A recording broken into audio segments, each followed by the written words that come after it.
Hello student. आज हम लोग अपना एक बहुत ही इंपॉर्टेंट टॉपिक स्टार्ट करने जा रहे हैं जिसका नाम है जनरल मीटिंग। जनरल मीटिंग की बात करें तो ये हम लोगों का पार्ट बी का पहला चैप्टर है, चैप्टर नंबर 13 न्यू सिलेबस के अंदर। और ये वीडियो जो है वो new student as well as old student दोनों के लिए है। जनरल मीटिंग की बात करें तो इस चैप्टर में हम लोग को सेक्शन 96 से लेके 122 तक की पढ़ाई करनी है। अगर हम लोग अपना बेयर एक्ट उठाएंगे तो बेयर एक्ट में जो जनरल मीटिंग है, जनरल मीटिंग बोल के आपको कोई चैप्टर नहीं दिखेगा। बेयर एक्ट में एक चैप्टर है जिसका नाम है management and administration. Bare act का चैप्टर नंबर 7 जिसका नाम है मैनेजमेंट एंड एडमिनिस्ट्रेशन। वहां पे सेक्शन 88 से लेके 122 तक की बातें की गई है। हमारे इंस्टीट्यूट ने ये जो सेक्शन 88 से लेके 95 है, उन्होंने इसको चैप्टर 5 में एक अलग चैप्टर के फॉर्म में दे दिया है, मेंबर्स एंड शेयर होल्डर बोल के।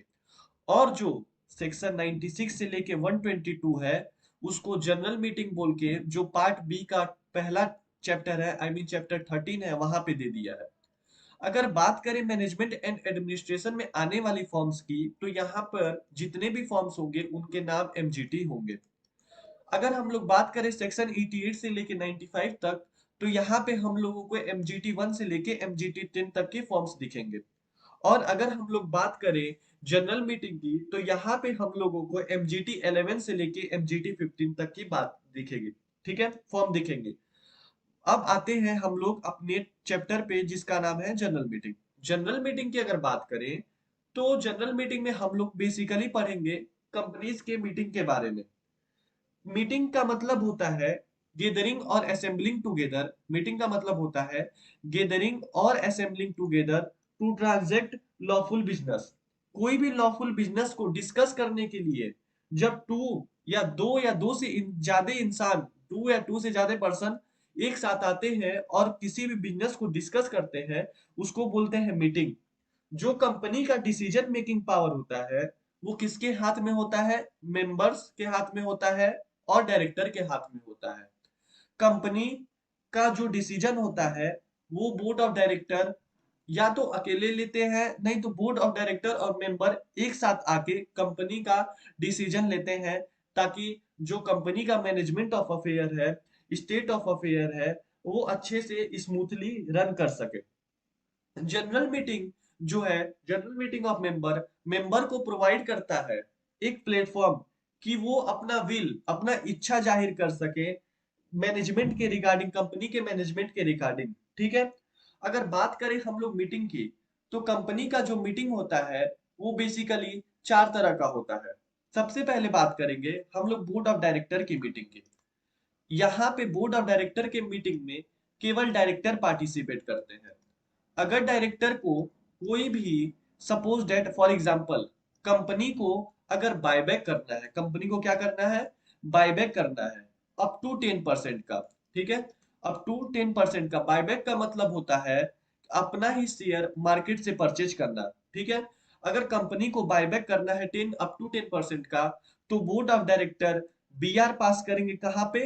बोर्ड मीटिंग में बीआर पास करेंगे, जिससे कंपनी क्या कर सकती है? बायबैक कर सकती है। तो ये डिसीजन किसने लिया? बोर्ड ऑफ डायरेक्टर की मीटिंग में लिया, बोर्ड ऑफ डायरेक्टर के मीटिंग में लिया गया। उसके बाद आता है मेंबर्स का मीटिंग। मेंबर की मीटिंग की बात करें तो मेंबर का मीटिंग तीन तरह का होता है। सबसे पहला होता है AGM, annual general meeting. AGM की बात करें तो एजीएम साल में एक बार होता है। अब सपोज करिए आपने किसी से पैसा लिया। ठीक है, आपने किसी से पैसा लिया, आप वो पैसा, आप उस इंसान से बार बार मिलना नहीं चाहेंगे। वैसे ही कंपनी अपना शेयर इशू करती है। कंपनी क्या इशू करती है? शेयर। जब कोई इंसान कंपनी का शेयर खरीद लेता है और वो क्या बन जाता है? शेयर होल्डर बन जाता है कंपनी का। जब शेयर होल्डर का नाम रजिस्टर ऑफ मेंबर, कहाँ पे? रजिस्टर ऑफ मेंबर में चढ़ जाता है, मतलब लिख दिया जाता है, शेयर होल्डर का नाम कहाँ पे लिख दिया जाता है? रजिस्टर ऑफ मेंबर में। तो क्या बन जाता है? शेयर होल्डर मेंबर बन जाता है।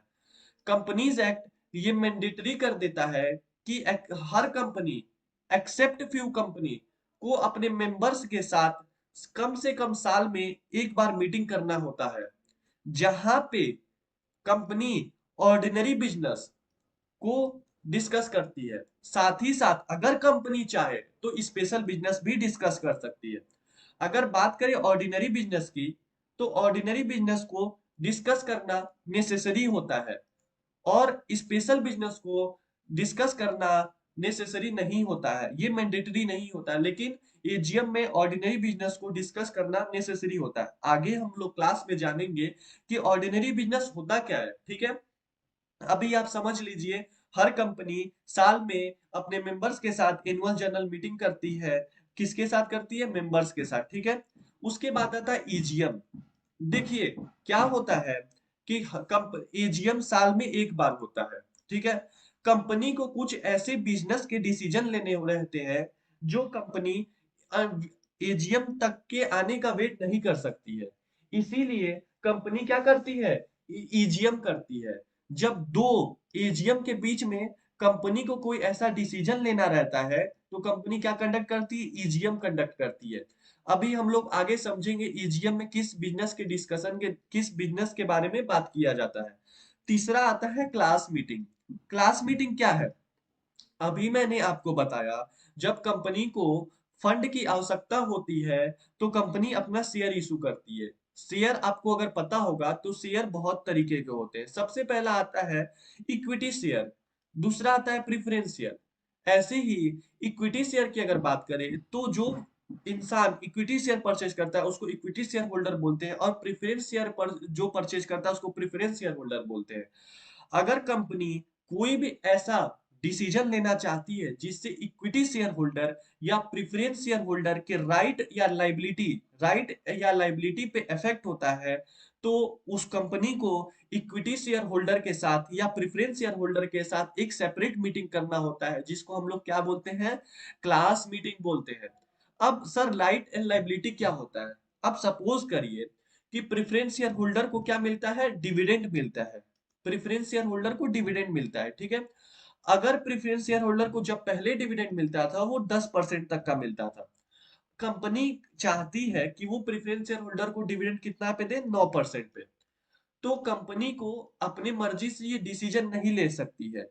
कंपनी क्या करेगी? प्रेफरेंस शेयर होल्डर का मीटिंग बुलाएगी।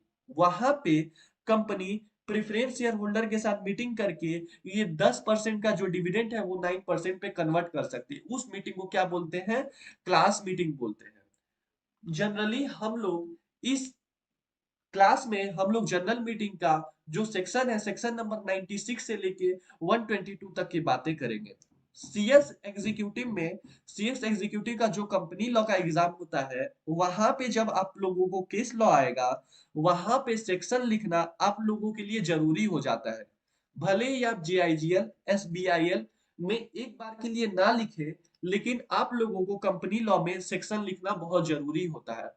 और ये सेक्शन लिखना बहुत आसान भी होता है।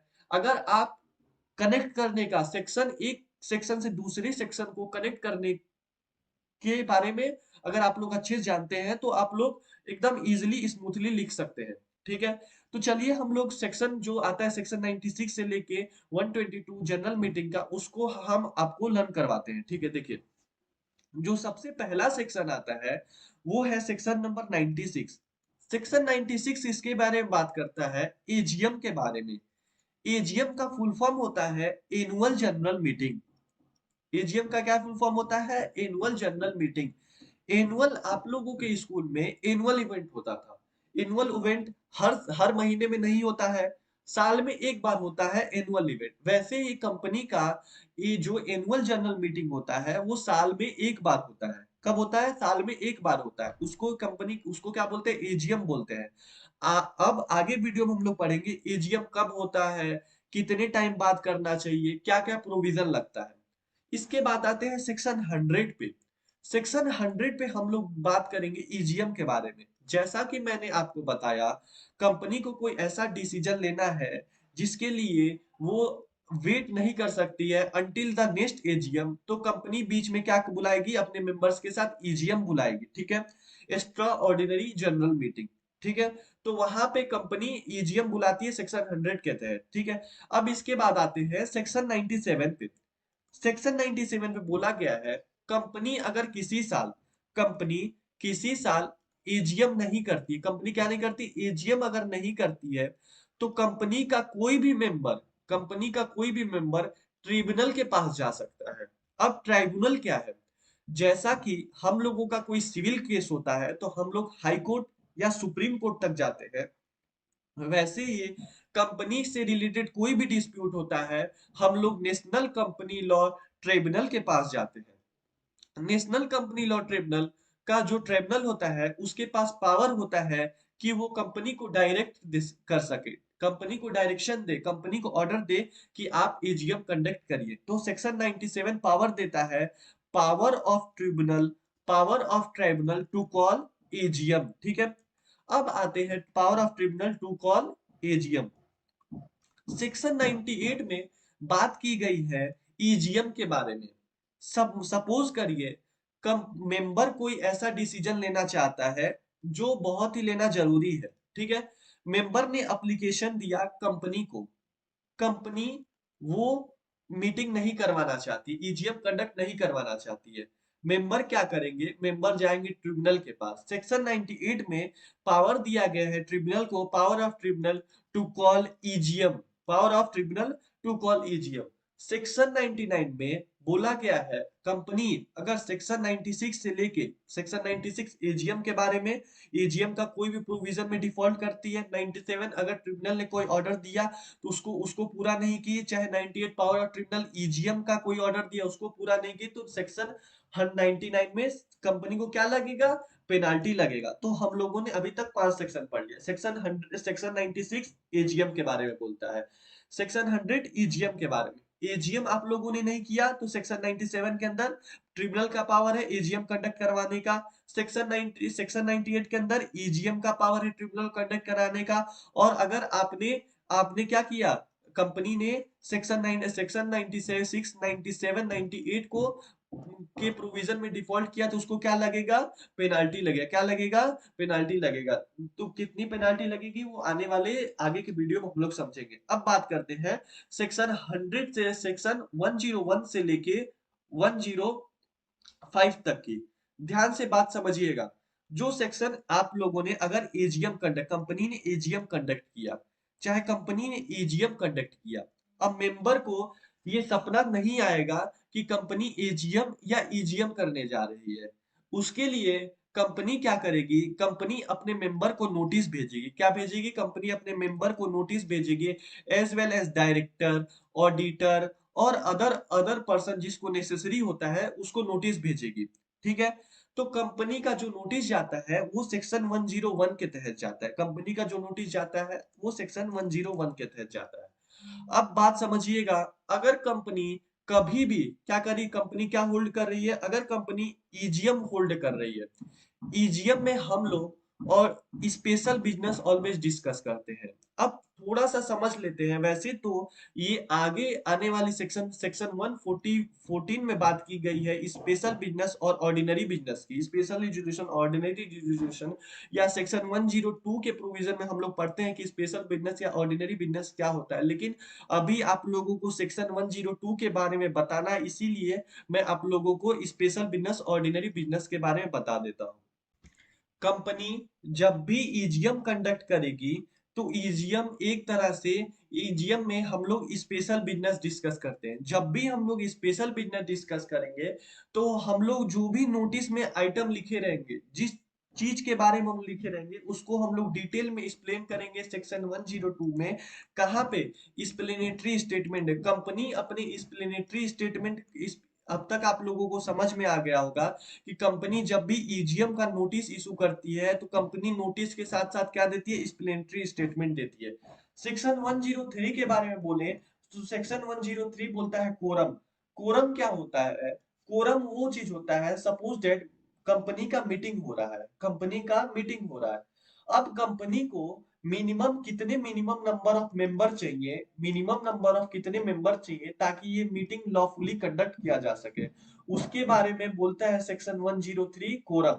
सेक्शन 104 बोलता है कि जो मीटिंग होगा उसका चेयरपर्सन कौन रहेगा, उसका चेयरपर्सन कौन रहेगा, वो बेसिकली बात करता है सेक्शन 104।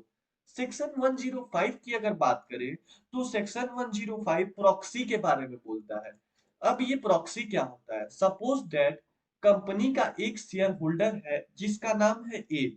कंपनी ने उसको नोटिस दिया कि हम लोगों का जो 30 सितंबर को, सपोज डेट 30 सितंबर को कंपनी का क्या है, एनुअल जनरल मीटिंग है। 30 सितंबर को कंपनी का एजीएम है, आप वहां पे ए आइए और पार्टिसिपेट करिए। ए किसी काम से बिजी है, ठीक है, ए को कोई और काम है, तो ए अपनी जगह बी को बोलता है, भाई आप मेरी जगह चले जाओ और कंपनी का मीटिंग अटेंड कर लो। तो बी कौन हो गया? बी प्रॉक्सी हो गया। वैसे तो ये राइट किसके पास था? मीटिंग अटेंड करने का राइट किसके पास था? ए के पास था। ए ने वो राइट किसको दे दिया? बी को दे दिया। बी बी अब जाएगा ए के बिहाफ में कंपनी का मीटिंग अटेंड करने। अब बी को क्या बोलेंगे? प्रॉक्सी बोलेंगे, ठीक है। क्या बोलेंगे? बी को प्रॉक्सी बोलेंगे, ठीक है। यहां तक आप लोगों को बात समझ में आ गई। तो आप लोगों को उम्मीद करता हूँ सेक्शन 96 से लेके जो हम लोग का 105 है वहां तक लर्न हो गया होगा। अब हम लोग डिस्कस करेंगे 106 से लेके 110 तक, मतलब 106 से लेके 110 तक, समझिएगा। जो हम लोगों का सेक्शन नंबर 106 से लेके 110 तक है, 106 से लेके 110 तक है, वो वोटिंग के बारे में बात करता है। 106 बोलता है 106 बोलता है इन विच केस कंपनी का, देखिए कंपनी के अगर मेंबर है तो जो कंपनी अगर डिसीजन लेगी, तो कंपनी डिसीजन लेगी, मेंबर कंपनी को अगर कोई डिसीजन लेना होगा तो कंपनी क्या करेगी? अपने मेंबर से वोटिंग करवाएगी, ठीक है। वोटिंग में एक वो होता है ओआर, जिसका मतलब होता है ऑर्डिनरी रिजोल्यूशन। सपोज करिए एक कंपनी है एबीसी लिमिटेड। एबीसी लिमिटेड में टोटल 100 मेंबर है। टोटल कितने मेंबर है? 100 मेंबर है। ओआर में क्या होता है? अगर 51 मेंबर ने 51%, 100 का 51 मेंबर हो गया, अगर 51% मेंबर ने वोटिंग कर दिया तो वो रिजोल्यूशन क्या हो जाएगा? पास हो जाएगा। एसआर क्या होता है? Special resolution. अगर आउट ऑफ 100 75% मेंबर ने अगर मीटिंग में क्या कर दिया, मीटिंग को जो भी रिजोल्यूशन है उस पे वोटिंग कर दिया, वो एसआर बन जाए, एसआर होके पास हो जाएगा। यूआर क्या होता है? Unanimous resolution. यूनानिमस रिजोल्यूशन के बारे में बोलते हैं कि अगर 100 आउट ऑफ 100% मेंबर ही अगर पूरा वोट करेंगे तभी मीटिंग में बोला जाएगा यूआर पास हुआ, ठीक है। ओआर कब पास होता है? ओआर जब 51% मेंबर का वोटिंग चाहिए होता है, एसआर 75% मेंबर का वोटिंग चाहिए होता है, और ओआर यूआर 100% मेंबर का वोटिंग चाहिए होता है। तो मेंबर क्या करता है? वोट डालता है, ठीक है। किसी भी पर्टिकुलर रिजोल्यूशन में वोट डालता है ताकि रिजोल्यूशन पास हो गए। तो कंपनी किस किस केस में जो मेंबर का वोटिंग राइट है उस पे क्या कर सकती है? रेस्ट्रिक्शन लगा सकती है। किस पे? Restriction on voting right. कौन कौन सा ऐसा केस है जिसपे कंपनी क्या कर सकती है? रेस्ट्रिक्शन लगा सकती है। सेक्शन 107 की अगर बात करें तो सेक्शन 107 में हम लोग किसके बारे में बात करेंगे? Voting by show of hand. किसके बारे में? Voting by show of hand. देखिए वो देखिए जो वोटिंग होता है, सबसे पहले हम लोगों का जो इलेक्शन होता है वहां पे वोटिंग कैसे होता था? पहले होता था पोस्टल बैलेट के जरिए। लोग चिट्ठी लाते थे, एक बॉक्स बना रहता था, उसमें डाल देते थे, लास्ट में काउंटिंग होता था, फिर वहां से सरकार बनती थी, ठीक है। फिर उसके बाद वैसे आया ईवीएम का, ठीक है। ईवीएम में अभी वोटिंग होता है इलेक्ट्रॉनिक मोड पे, वहां पे आप लोग जाएंगे तो वहां पे बटन रहेगा, हर सरकार हर गवर्नमेंट का, वहां पे डालेंगे तो वैसे हो जाएगा। तो कंपनी में वोटिंग करने के भी कई तरीके होते हैं। सबसे पहला तरीका है voting by show of hand, जिसके बारे में सेक्शन 106 बोलता है।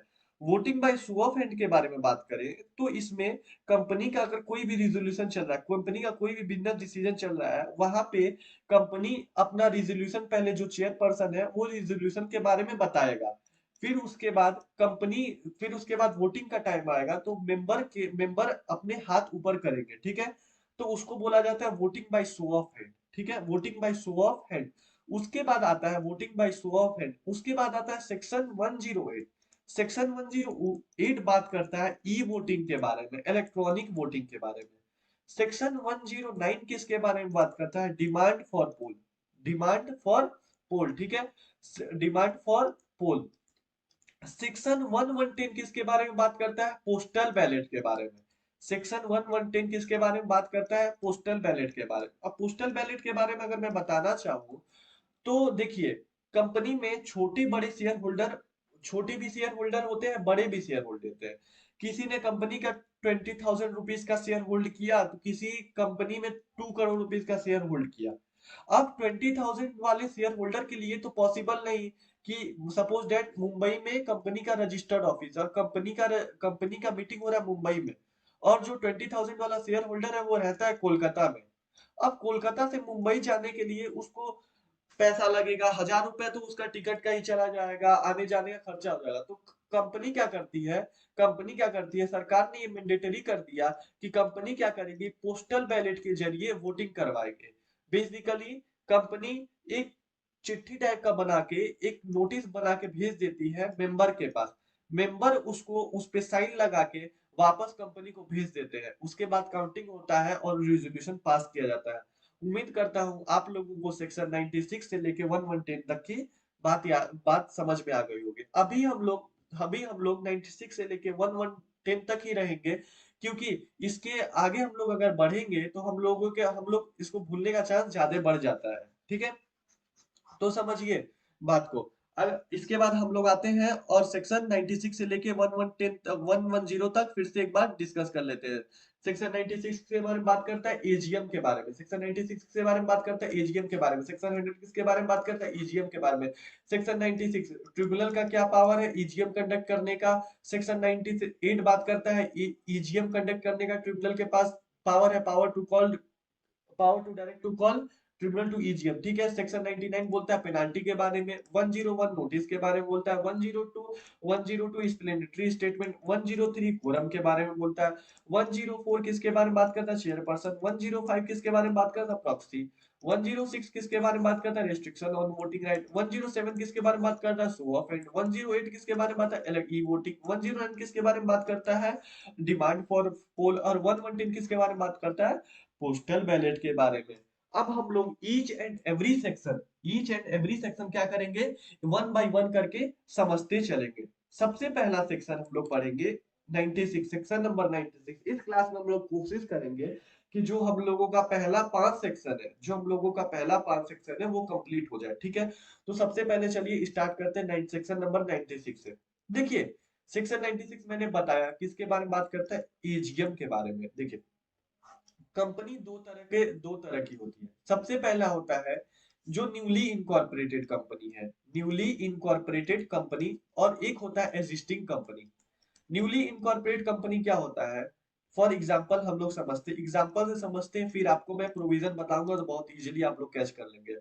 सपोज दैट कोई कंपनी बनी, कोई कंपनी कब बनी? 10 नवंबर 2019 को एक कंपनी फॉर्म हुई, एबीसी लिमिटेड। ठीक है, एबीसी लिमिटेड का जो पहला फाइनेंशियल ईयर है, हम फाइनेंशियल ईयर के बारे में बता दूं। पहला हम लोग का जो फाइनेंशियल ईयर स्टार्ट होता है वो 1 अप्रैल से स्टार्ट होता है और 31 मार्च को एंड होता है। तो इस कंपनी का जो फाइनेंशियल ईयर एंड कब होगा? 31 मार्च 2020 को। 31 मार्च 2020 को इस कंपनी को 9 महीने के अंदर अंदर, कितने मंथ के अंदर अंदर? 9 मंथ के अंदर अंदर कंपनी को ईजीएम कंडक्ट करना होगा।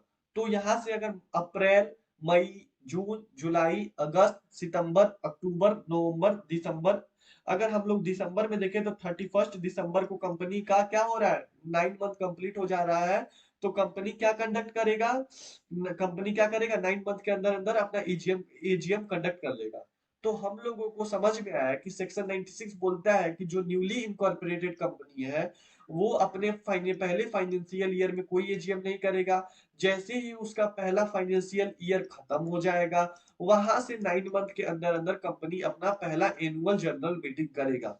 अब एग्जिस्टिंग कंपनी के बारे में बात करें, जैसा कि मैंने आप लोगों को पहले ही बताया कि सपोज दैट कंपनी का पहला जो एजीएम है, पहला फाइनेंशियल स्टार्ट कब हो रहा है? ये जो कंपनी एग्जिस्टिंग कंपनी है उसका फाइनेंशियल स्टार्ट कब होता है? 1 अप्रैल 2019 को। और उसका फाइनेंशियल ईयर एंड कब हो रहा है? 31 मार्च 2020 को। अगर 31 मार्च, अब यहाँ से कंपनी को 9 मंथ के अंदर नहीं, 9 मंथ किसके लिए था, न्यूली इनकॉर्पोरेटेड कंपनी के लिए था। तो कंपनी को यहाँ से 6 मंथ के अंदर, कंपनी को यहाँ से 6 मंथ के अंदर तो जोड़ेंगे, तो अप्रैल, मई, जून, जुलाई, अगस्त, सितंबर, सितंबर में 30 सितंबर को कंपनी का 6 मंथ कंप्लीट हो जा रहा फाइनेंशियल ईयर। तो कंपनी को 30 सितंबर तक, टू 30 सितंबर 20 तक कंपनी को क्या करना होगा, एजीएम करना होगा। क्या करना होगा, एग्जिस्टिंग कंपनी के लिए एजीएम करना होगा। ठीक है, यहां तक आप लोगों को दो कंपनी के बारे में समझ में आया। सबसे पहला कंपनी कौन सा है, न्यू कंपनी। सबसे पहला कंपनी कौन सा, न्यू कंपनी। दूसरा कौन सा कंपनी है, एग्जिस्टिंग कंपनी। कौन सा कंपनी है, एग्जिस्टिंग कंपनी। कौन सा कंपनी, एग्जिस्टिंग कंपनी। तीसरा कंपनी के बारे में हम लोग बात करेंगे। थोड़ा सा हम लोग जाते हैं सेबी के एलओडीआर रेगुलेशन में। सेबी का जो एलओडीआर रेगुलेशन है, सेबी का जो एलओडीआर रेगुलेशन है, सेबी का रेगुलेशन किसके ऊपर अप्लाई होता है, लिस्टेड कंपनी के ऊपर। अब लिस्टेड कंपनी क्या होता है, ऐसी कंपनी जो किसी रिकॉग्नाइज्ड स्टॉक एक्सचेंज पे, किसी रिकॉग्नाइज्ड स्टॉक एक्सचेंज पे लिस्टेड है, उसको क्या बोलते हैं, लिस्टेड कंपनी बोलते हैं। एग्जांपल, एक कंपनी है जिसका नाम है Reliance industrial limited. Reliance industrial limited both national stock exchange और बॉम्बे स्टॉक एक्सचेंज दोनों पे क्या है, रजिस्टर्ड है। तो रिलायंस लिमिटेड क्या हो गई, एक लिस्टेड कंपनी हो गई। तो सेबी का एलओडीआर रेगुलेशन, सेबी का regulation number 45, sub regulation 5 of SEBI LODR regulation क्या बोलता है कि टॉप 100 जो लिस्टेड कंपनी है। अब टॉप 100 लिस्टेड कंपनी कैसे निकालेंगे, कैपिटलाइजेशन रेट के जरिए।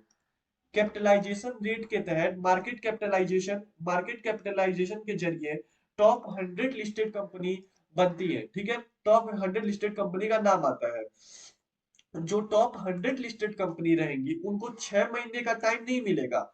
उनको, उनका जब फाइनेंशियल ईयर 31 मार्च को खत्म होगा, वहां से इनको 5 मंथ के अंदर अंदर, तो कंपनी का जो पहला जो फाइनेंशियल ईयर है खत्म कब हो रहा है, 31 मार्च को। ठीक है, अब लिस्टेड कंपनी जो टॉप 100 लिस्टेड कंपनी है उनको कितना टाइम मिलेगा, 5 मंथ का टाइम मिलेगा। कितना टाइम मिल रहा है उनको, 5 मंथ का टाइम मिल रहा है। ठीक है, तो यहाँ पे बात करें अप्रैल, मई, जून, जुलाई, अगस्त, अगस्त की बात करें तो 31 अगस्त तक इनको अपना क्या कर लेना होगा, इनको 31 अगस्त तक क्या कर लेना होगा, अपना एजीएम कंडक्ट कर लेना होगा। ठीक है, तो हम लोगों ने 3 कंपनी के बारे में समझा। सबसे पहला न्यूली कंपनी 9 मंथ के अंदर अंदर कंडक्ट कर लेगी अपना एजीएम।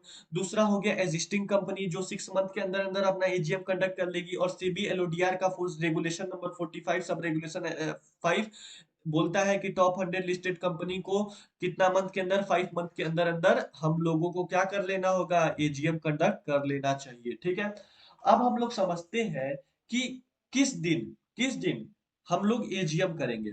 डे, कौन सा दिन होगा जिस दिन हम लोग एजीएम करेंगे। ठीक है, समझिए, हम लोग अपना कंपनी का जो एजीएम है किसी भी दिन कर सकते हैं, लेकिन वो दिन क्या नहीं होना चाहिए, नेशनल हॉलिडे नहीं होना चाहिए।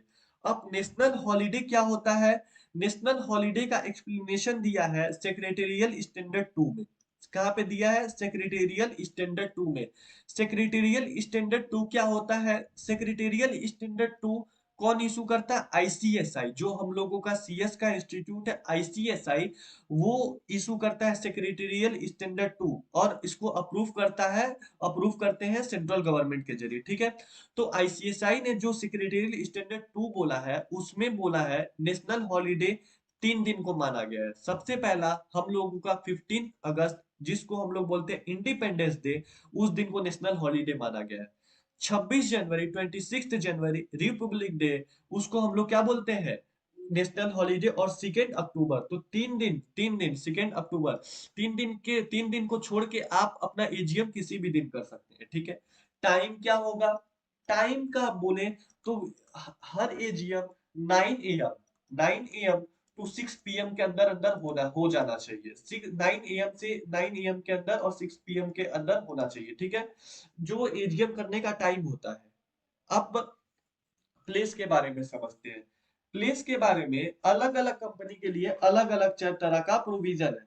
तो देखिए, सबसे पहले हम लोग बात करेंगे लिस्टेड कंपनी की। लिस्टेड कंपनी मैंने आपको पहले ही बता दिया कि लिस्टेड कंपनी वो कंपनी होता है जिसका शेयर किसी रिकॉग्नाइज्ड स्टॉक एक्सचेंज पे लिस्टेड होता है, ठीक है। लिस्टेड कंपनी या तो जो अपना जो एजीएम है वो अपने रजिस्टर्ड ऑफिस पे कंडक्ट करेगी। सपोज दैट कोई कंपनी है एबीसी लिमिटेड। एबीसी लिमिटेड का जो रजिस्टर्ड ऑफिस है वो मुंबई में है। मुंबई में तो ये एबीसी लिमिटेड कहाँ करेगी? लिस्टेड कंपनी है, लिस्टेड कंपनी कहाँ पे करेगी? रजिस्टर्ड ऑफिस में। नहीं तो मुंबई का जो सेम सिटी टाउन विलेज है, मुंबई के अंदर जो आने वाली सिटी टाउन और विलेज है वहां पर भी कर सकती है जहां पर उसका रजिस्टर्ड ऑफिस सिचुएटेड है, same same city town or village के अंदर, ठीक है। अब बात करते हैं अनलिस्टेड कंपनी के। अनलिस्टेड कंपनी जिसका शेयर किसी भी स्टॉक एक्सचेंज पे लिस्टेड नहीं है, वो अपना जो लिस्टिंग है वो जो अपना एजीएम है वो कहाँ पे कंडक्ट करेगी? Any place in India. लेकिन उसको प्रायर अप्रूवल लेना पड़ेगा। किससे लेना होगा? प्रायर अप्रूवल लेना होगा। किससे? सभी मेंबर से। प्रायर अप्रूवल लेना होगा ऑल मेंबर से, ठीक है।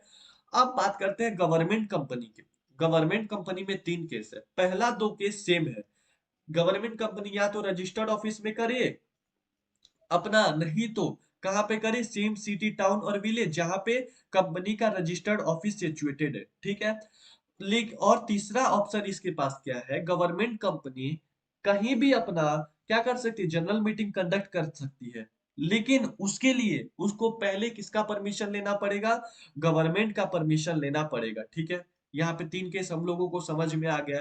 लिस्टेड कंपनी होगा तो रजिस्टर्ड ऑफिस में करेगा, नहीं तो same city town or village में करेगा। जो अनलिस्टेड कंपनी है वो अपना एजीएम प्रायर अप्रूवल लेके ऑल मेंबर से कहीं भी कर सकता है।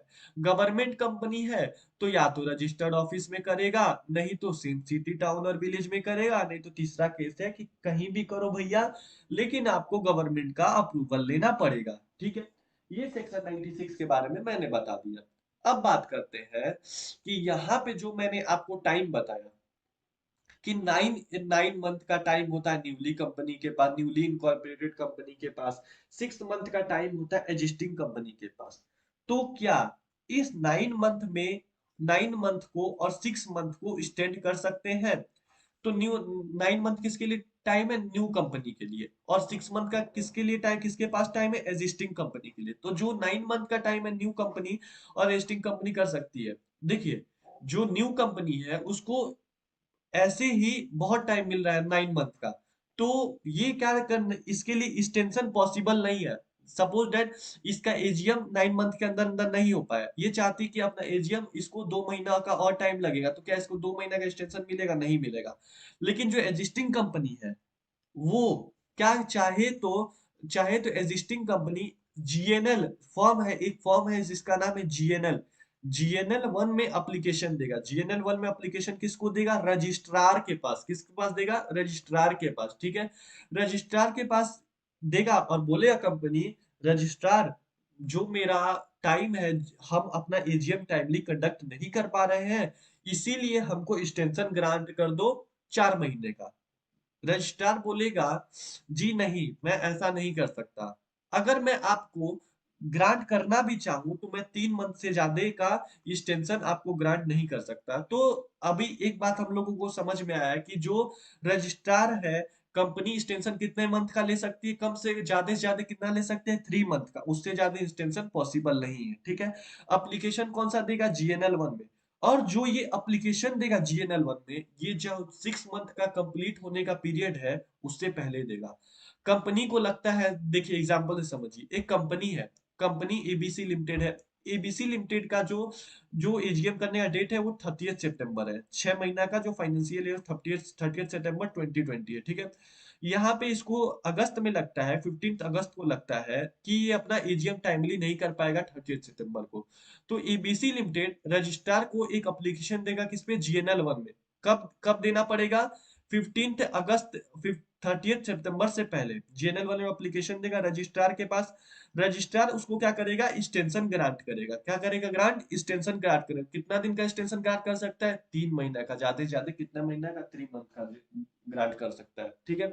उसके बाद आते हैं हम लोग दूसरा बात करते हैं। दूसरा बात ये होता है कि जो दो कंपनी का जो एजीएम है, जो कंपनी का एजीएम है दो एजीएम के बीच में 15 मंथ से ज्यादा का गैप नहीं होना चाहिए।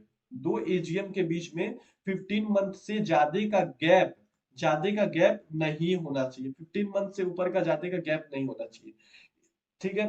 तो यहाँ पे हम लोगों ने एजीएम से रिलेटेड जितने भी प्रोविजन थे सेक्शन 96 में, उसको हम लोगों ने डिटेल में पढ़ लिया। आप थोड़ा रिवीजन कर लेते हैं सेक्शन 96 का। सेक्शन 96 में एजीएम में बोलता है न्यू कंपनी रहेगा तो वो अपना एजीएम 9 मंथ के अंदर कंडक्ट करेगी। एग्जिस्टिंग कंपनी रहेगा तो ये अपना एजीएम 6 मंथ के अंदर अंदर कंप्लीट कर लेगा। 44 सब रेगुलेशन 5 बोलता है सेबी एलयूडीआर का रेगुलेशन, जो टॉप 100 कंपनी है उसको कितना दिन में करना होगा, 5 मंथ के अंदर अंदर करना होगा। ठीक है। यहाँ पे 3 डे कौन सा रहेगा, any day which is not a national holiday.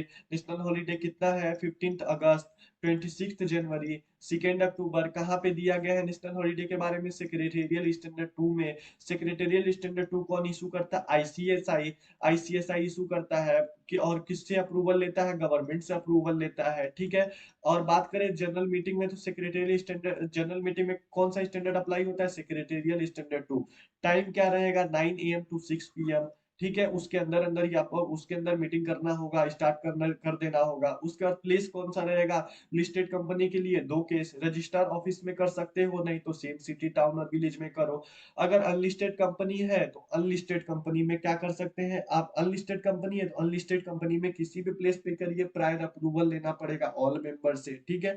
और उसके बाद गवर्नमेंट कंपनी है, गवर्नमेंट कंपनी होगी तो गवर्नमेंट कंपनी में 3 केस है, रजिस्ट्रार ऑफिस में करो, नहीं अगर रजिस्टर्ड ऑफिस में करना है तो same city town or village में करो। वहां पर भी अगर नहीं करना है तो प्रायर अप्रूवल लेके आओ। और तब किसका प्रायर अप्रूवल, गवर्नमेंट का लेके आओ, तब कहीं भी जहां मर्जी इंडिया में वहां कर सकते हो। तो ये हम लोगों के और उसके बाद हम लोगों ने एक और चीज पढ़ा कि दो एजीएम के बीच में 15 मंथ से ज्यादा का गैप नहीं होना चाहिए। और अगर एक्सटेंशन ग्रांट करना होगा तो न्यू कंपनी जो न्यू इनकॉर्पोरेटेड कंपनी है वो उसको एक्सटेंशन नहीं ले सकती है। जो एग्जिस्टिंग कंपनी है उसको एक्सटेंशन मिल सकता है। एक्सटेंशन तभी मिलेगा जब वो एप्लीकेशन 6 मंथ के अंदर अंदर देगी, उसके बाद देती है तो नहीं मिलेगा। और जो नोटिस है, जो अगर एप्लीकेशन है, एप्लीकेशन सर्टिफाइड होना चाहिए किसके द्वारा, सीए, सीएस या सीएमए के द्वारा सर्टिफाइड होना चाहिए कि जो जो नोटिस लिखा है, जो नोटिस में रीजन लिखा है वो वैलिड है कि नहीं है। ठीक है। यहाँ पे जो हम लोगों का सेक्शन 96 है वो कंप्लीट होता है। अब हम लोग आगे बात करेंगे सेक्शन 100 की। सेक्शन 100 में हम लोगों को ईजीएम की बात करनी है।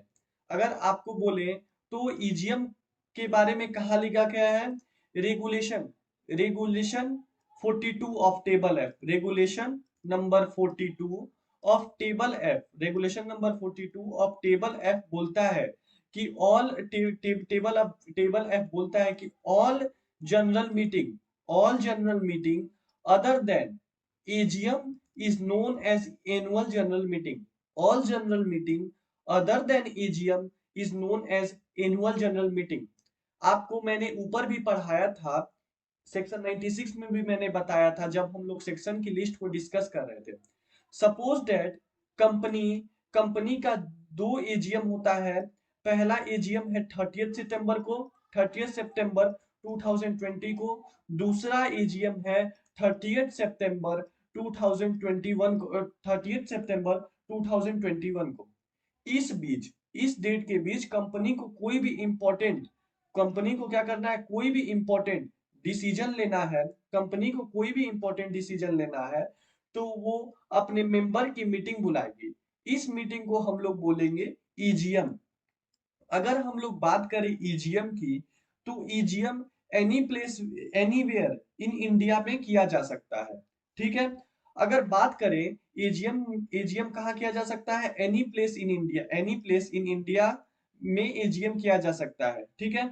अगर बात करें आईएफएससी, आईएफएससी प्राइवेट कंपनी की, तो आईएफएससी प्राइवेट कंपनी अपने मेंबर से, अपने ऑल मेंबर से, अपने ऑल शेयर होल्डर से अप्रूवल लेके जो उस अपना एजीएम ईजीएम है वो इंडिया में, विद इन इंडिया या आउटसाइड इंडिया, दोनों जगह कर सकती है।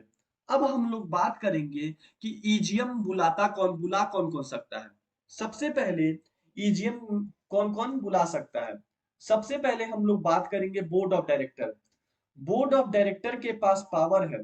बोर्ड ऑफ डायरेक्टर को लगता है कि उसको कोई भी डिसीजन लेना है, तो बोर्ड ऑफ डायरेक्टर अपने मेंबर्स को नोटिस देगा। अपने मेंबर को नोटिस देगा। कितने दिन पहले नोटिस देगा? 21 क्लियर डेज पहले नोटिस देके मेंबर का जो होता है मीटिंग बुला सकता है। ठीक है। अब हम लोग दूसरे नंबर पे, पहला नंबर पे कौन बुला सकता है? Board of director. दूसरा पे board of director. Board of director किसके रिक्वेजिशन पे बुला सकते हैं? Board of director share holder. Share holder किसको रिक्वेस्ट करेगा? शेयर होल्डर किसको रिक्वेस्ट करेगा? बोर्ड ऑफ डायरेक्टर को। बोर्ड ऑफ डायरेक्टर को अगर लगता है कि जो रिक्वेजिशन है वो वैलिड है, तो बोर्ड ऑफ डायरेक्टर क्या कर सकती है? ईजीएम बुला सकती है। अब कितने कितने परसेंट जो शेयर होल्डर है वो रिक्वेस्ट करेंगे? जो कितने परसेंट शेयर होल्डर है रिक्वेस्ट करेंगे? सपोज दैट कंपनी ने शेयर इशू किया है, तो कंपनी के पास अगर शेयर है तो 1/10 ऑफ टोटल शेयर होल्डिंग जो है वो मिल के कंपनी को, वो सारे लोग मिलके कंपनी को एक वैलिड रिक्वेस्ट देंगे। किसको? बोर्ड ऑफ डायरेक्टर को एक वैलिड रिक्वेस्ट देंगे, और board of director 21 days clear before other member है उनको नोटिस देके ईजीएम बुलाएगा।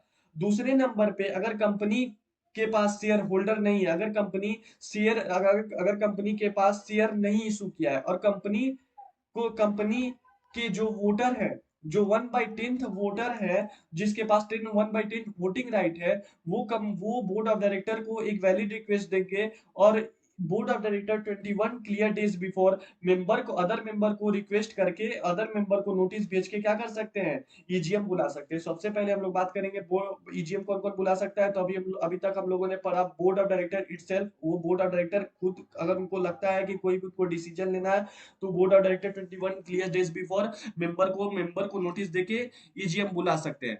अगर ईजीएम दूसरे नंबर पे कौन बुला सकता है? Board of director share holder. Share holder कितने percent share holder? 1/10 share holder. अगर कंपनी में वोटिंग राइट है, कंपनी में क्या है? वोटिंग राइट है वो, तो 1/10 जो वोटिंग राइट होल्ड करते हैं वो बोर्ड ऑफ डायरेक्टर को रिक्वेस्ट करेंगे, वैलिड रिक्वेजिशन देंगे, तो बोर्ड ऑफ डायरेक्टर क्या करेगा? ईजीएम बुलाएगा। ठीक है। कभी कभी ऐसा होता है कि जो मेंबर होते हैं, जो शेयर होल्डर होते हैं, वो बोर्ड ऑफ डायरेक्टर को रिक्वेस्ट करते हैं, और उनका रिक्वेस्ट भी वैलिड होता है, बट बोर्ड ऑफ डायरेक्टर क्या करते हैं? मीटिंग नहीं बुलाते हैं। तो जो मेंबर है वो खुद ब खुद क्या कर सकते हैं? अपना जो ईजीएम है वो ईजीएम कंडक्ट कर सकते हैं। अब बात करेंगे कि जो बोर्ड ऑफ डायरेक्टर है, चाहे अगर रिक्विजिशन जो रिक्वेस्ट करने वाले शेयर होल्डर हैं, चाहे मेंबर शेयर होल्डर हैं, वो कितने दिन में ईजीएम बुलाएंगे? सबसे पहले आप लोगों को समझना होगा। यहाँ पे यहाँ पे कंपनी इस डेट पे, सपोज डेट इस डेट यहाँ पे एक एक दो एक एक 2024 है। ठीक है। 1/1/2024 को शेयर होल्डर ने, जो शेयर होल्डर 1/10 शेयर होल्डर, अगर कंपनी के पास वोटिंग राइट हो तो 1/10 जो वोटिंग राइट होल्ड करते हैं वो क्या करेंगे? कंपनी को कितना दिन पहले रिक्वेस्ट करना था? 21 क्लियर डेज। ठीक है। 21 क्लियर डेज। तो कंपनी को यहाँ पे क्या हुआ? मेंबर का रिक्वेस्ट मिला। ठीक है। अब यहाँ से रिक्वेस्ट मिलने के अंदर अंदर 21 दिन के अंदर अंदर बोर्ड ऑफ डायरेक्टर क्या करेंगे? प्रोसीड करेंगे किस चीज के लिए? मीटिंग बुलाने के लिए। यहाँ पे प्रोसीड का मतलब है कि नोटिस प्रिपेयर करेंगे, नोटिस अदर मेंबर को भेजेंगे। अब यहीं से जो बेस डेट है, जो यहाँ का हम लोग का 1/1/24 है, वहां से लेके जो लॉ की लैंग्वेज है, जो बेयर एक्ट की लैंग्वेज है, यहाँ से 45 डेज के अंदर अंदर मीटिंग को क्या कर लेना चाहिए? कंडक्ट कर लेना चाहिए। यहाँ से 45 डेज के अंदर अंदर मीटिंग को कंडक्ट कर लेना होगा बोर्ड ऑफ डायरेक्टर के द्वारा। देखिए फिर से मैं समझाने की कोशिश करता हूँ। ये 1/1/24 को जो शेयर होल्डर है उन्होंने क्या किया? बोर्ड ऑफ डायरेक्टर को नोटिस दिया। ठीक है। और नोटिस क्या था? वैलिड नोटिस था। ठीक है। वैलिड रिक्वेस्ट था। 1/10 जो क्राइटेरिया है वो कंप्लीट हो रहा था। तो यहाँ से 21 क्लियर डेज के अंदर बेस डेट से 1/1/24 से लेके 21 क्लियर डेज के 21 डेज के अंदर अंदर बोर्ड डायरेक्टर क्या करेंगे? प्रोसीड करेंगे, मतलब नोटिस प्रिपेयर करेंगे, नोटिस अदर मेंबर को भेजेंगे, और बेस डेट से 45 डेज के अंदर अंदर क्या कर लेना चाहिए? मीटिंग कंडक्ट कर लेना चाहिए।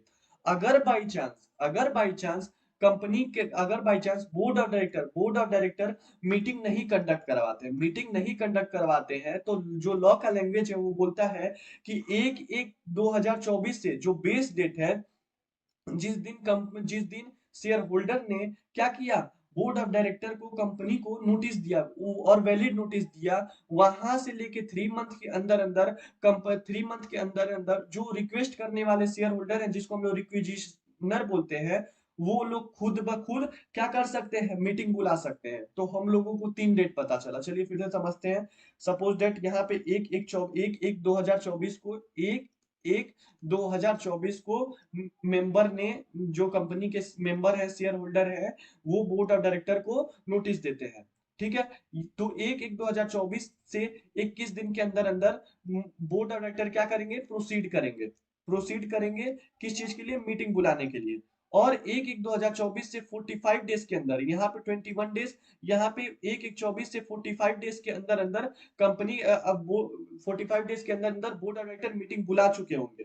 अगर 45 डेज के अंदर अंदर बोर्ड ऑफ डायरेक्टर मीटिंग नहीं बुलाते हैं तो 1/1/2024 जो बेस डेट है, यहाँ से 3 मंथ के अंदर अंदर जो रिक्वेस्ट करने वाले शेयर होल्डर है, वो खुद ब खुद मीटिंग क्या कर सकते हैं, बुला सकते हैं। तो यहाँ पे आप लोगों को टाइमलाइन के बारे में पता चल गया। अब हम लोग ईजीएम के रूल के बारे में बात करेंगे। ईजीएम के ऊपर जो रूल लगता है वो है रूल 17। कौन सा rule? Rule 17 of companies management and administration rule 17 of companies management and administration rules 2014। तो ये रूल 17 क्या बोलता है, ईजीएम के बारे में अलग अलग प्रोविजन बताता है। तो सबसे पहले हम लोग समझेंगे, जो शेयर होल्डर है, जो रिक्वेस्ट कर रहे हैं, वो कंपनी को जो नोटिस देंगे वो इलेक्ट्रॉनिक मोड में देंगे। किस किस मोड में देंगे? इलेक्ट्रॉनिक मोड में देंगे।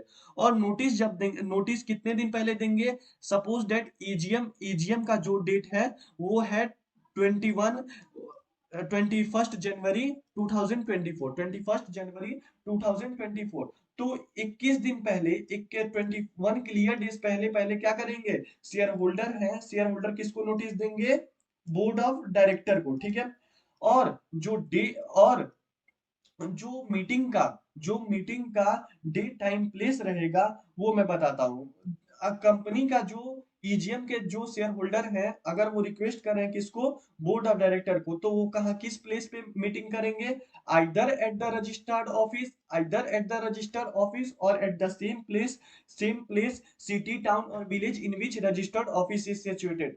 सबसे पहले मैंने आपको बताया था, अगर बोर्ड ऑफ डायरेक्टर खुद ईजीएम बुलाएंगे तो वो एनी प्लेस इन इंडिया कर सकते हैं। लेकिन अगर शेयर होल्डर रिक्वेस्ट करेंगे तो वो सिर्फ 2 ही जगह कर सकते हैं, either at the registered office or at the same city town village in which registered office is situated. ठीक है। अगर अगर कंपनी को स्पेशल रिजोल्यूशन पास करना है, मैंने आपको ऊपर बताया था, स्पेशल रिजोल्यूशन पास करना है, अगर किसी रिजोल्यूशन को पास करने के लिए 75% वोट चाहिए तो उसको क्या बोलेंगे? Special resolution. तो जो स्पेशल रिजोल्यूशन अगर कंपनी को पास करना है तो नोटिस किसके हिसाब से जाएगा? सेक्शन 114 सब सेक्शन 2 के हिसाब से जाएगा। ईजीएम में हम लोग ईजीएम में हम लोग हमेशा स्पेशल बिजनेस डिस्कस करते हैं। ईजीएम में हम लोग हमेशा स्पेशल बिजनेस डिस्कस करते हैं। अब मैं आप लोगों को बता दूं स्पेशल बिजनेस क्या होते हैं। अगर हम लोग स्टार्टिंग से पढ़ें तो देखिए, जो कंपनी के बिजनेस होते हैं, सबसे पहला होता है ऑर्डिनरी बिजनेस। सबसे पहला क्या होता है? Ordinary business. और दूसरा क्या होता है? Special business. सबसे पहला क्या होता है? Ordinary business. और दूसरा क्या होता है? Special business. ऑर्डिनरी बिजनेस अगर आप लोगों ने समझ लिया तो स्पेशल बिजनेस आप लोग बिल्कुल आसानी से समझ जाएंगे। ऑर्डिनरी बिजनेस सिर्फ 4 टाइप के होते हैं। सिर्फ कितने टाइप के होते हैं? 4 टाइप के होते हैं। सब इसका जो शॉर्ट फॉर्म है वो अड्डा बोल के है। अड्डा। ठीक है। अब हम लोग समझेंगे अड्डा का क्या मतलब है। कंसिडरेशन ऑफ अकाउंट, सबसे पहले आता है consideration of account and report of board and reports of board of director and auditor. Consideration of account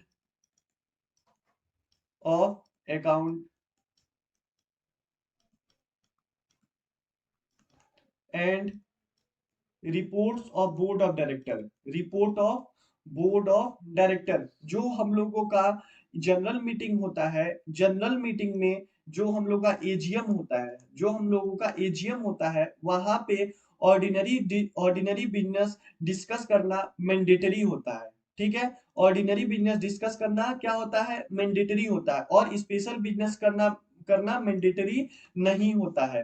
तो समझिए, सबसे पहले हम लोग क्या करेंगे, जो कंपनी है, कंपनी अपने मेंबर को क्या देगी, कंपनी का जो एनुअल अकाउंट है उसको उसको देगी, जो रिपोर्ट बोर्ड ऑफ डायरेक्टर का रिपोर्ट देगी और ऑडिटर का रिपोर्ट देगी। उसके बाद कंपनी क्या डिक्लेयर करती है, सबसे पहले क्या करेगी, consideration of account and report of board of director and auditor. उसके बाद कंपनी क्या करेगी, डिक्लेयर करेगी, क्या डिक्लेयर करेगी, डिविडेंड को डिक्लेयर करेगी, क्या करेगी, डिक्लेरेशन ऑफ डिविडेंड। ठीक है, declaration of dividend. Third number पे कंपनी क्या करेगी, थर्ड नंबर पे कंपनी करेगी, जो डायरेक्टर है, हर साल कुछ ना कुछ, हर साल एक स्पेसिफाइड नंबर ऑफ डायरेक्टर क्या होते हैं, रिटायर होते हैं। सपोज दैट कंपनी है, कंपनी में 15 डायरेक्टर हैं, तो इसमें से 6 डायरेक्टर रिटायर हो रहे हैं, तो इस 6 जो 6 डायरेक्टर रिटायर हो रहे हैं उसके प्लेस पे जिसको अपॉइंट करेंगे, तो उसको किस नंबर पे, थर्ड नंबर पे, appointment of director in place of retiring director. उसके बाद